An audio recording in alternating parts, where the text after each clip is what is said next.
আসসালামু আলাইকুম। আজ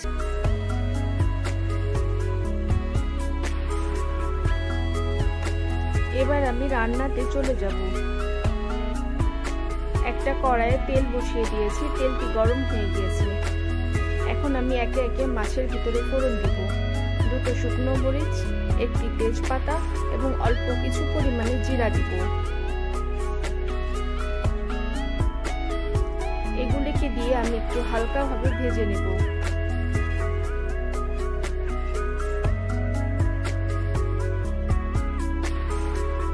হালকা করে মশলা ভাজা হয়ে গেছে। এর ভিতরে আমি এখন 1 কাপ কেটে রাখা পেঁয়াজ দেব।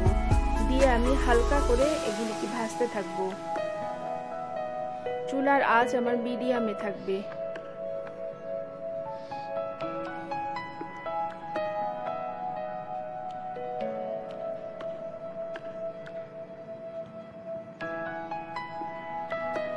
আমি এখানে খুব বেশি পরিমাণে পেঁয়াজ ভাজবো না। পেঁয়াজ আমার হালকা ভাজা হয়ে গেছে। এর ভিতরে আমি একে একে সব মশলাগুলো দিতে থাকবো।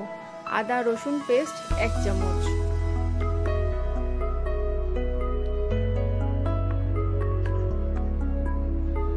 ধনিয়া গুঁড়া 1 চামচ,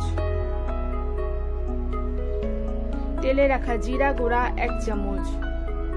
যেহেতু আমি এখানে মাছের পাতলা ঝাল ঝাল রেসিপি করব, সেই জন্য আমি এখানে শুকনো মরিচের গুঁড়া দিব 2 চামচ। আপনারা যদি চান কমিয়ে অথবা বাড়িয়েও দিতে পারেন।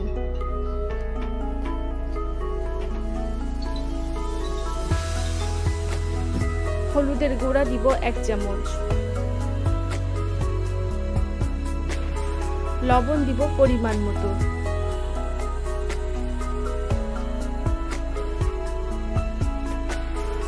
দিয়ে আমি মশলাগুলোকে ভেজে নিব।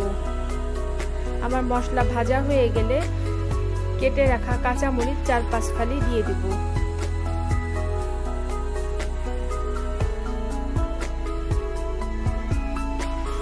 মশলা হালকা কষা মিনিটের জন্য আবার মাছগুলোকে রেখে দেব।